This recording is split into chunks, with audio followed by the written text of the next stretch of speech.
Hello, welcome. Welcome to West News, and education. Today we will be learning more about Iran, and let's hear some basic facts from our sociologist. Hello, I'm so glad to be with you all today here. Oh, okay. That's great. I'll hold the talk. Iran is a country located in Central Asia. It borders Turkey, Armenia, Afghanistan, and Pakistan. The predominant language spoken there is Persian. What is the main religion in Iran? So Iran is actually 99.5% Muslim. Wow, that's a very high number. Indeed. So let's get right into it. How will the implementation of geothermal energy in Iran affect people's lives? I'm so glad you asked. That's an amazing question. Because geothermal energy will improve air quality, there will be less people with heart and lung problems. It will improve public health and quality of life. Wow. How will society be affected in their personal lives by this change? A key factor in executing a new energy plan is working together and social acceptance. There's a lot of organization that goes into planning a project as big as this one, and trusting that geothermal energy will truly improve one's quality of life. Although this is key, it is hard to achieve.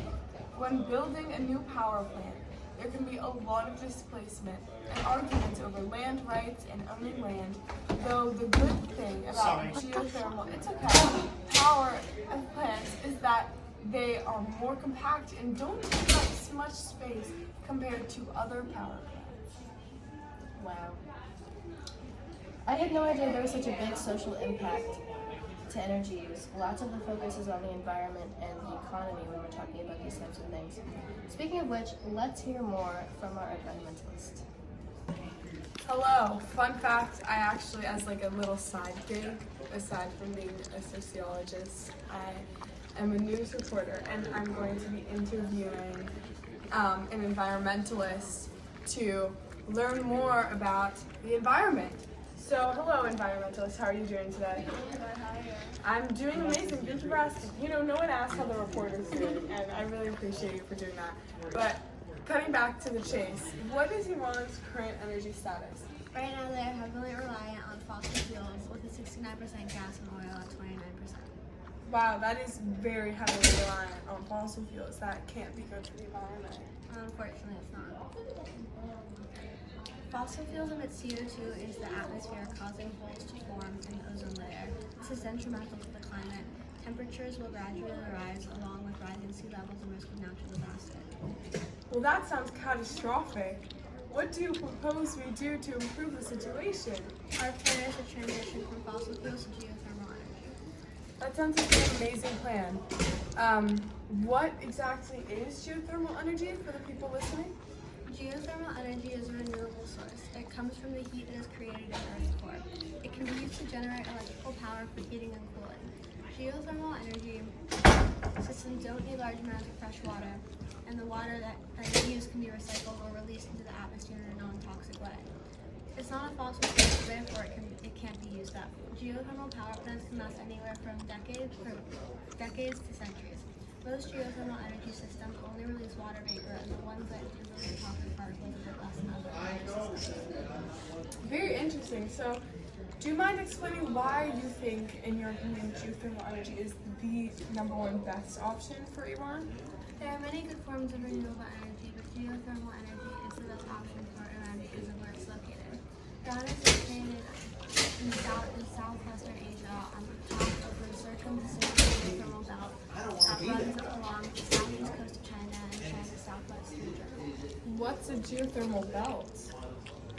A geothermal belt is the area where the rate that temperature increases below the Earth's surface is higher than in other areas. This will not only be essential to Iran's energy consumption, but to the development of geothermal energy as a whole. The environment offers higher potential for geothermal power plants, and Iran has one of the highest energy consumption rates in the Middle East, making the potential for geothermal energy the perfect option for Iran. That's so interesting. What conditions are needed for geothermal energy to work? Because they are generated by Earth's core, geothermal systems are nasal load because they can be used all year round and don't rely on weather change like wind or sun.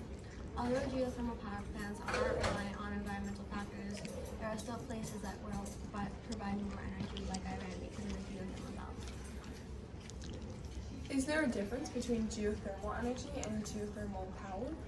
Great question. Although geothermal energy serves its purpose, geothermal power is not stable. Injecting high-pressure streams of water into the ground can result in small earthquakes. Our intention is to build the power plant away from civilian life to ensure maximum safety. Even though geothermal power plants don't need as much space as other energy sources, they should still be run on a large open space away from people. This sounds very compelling.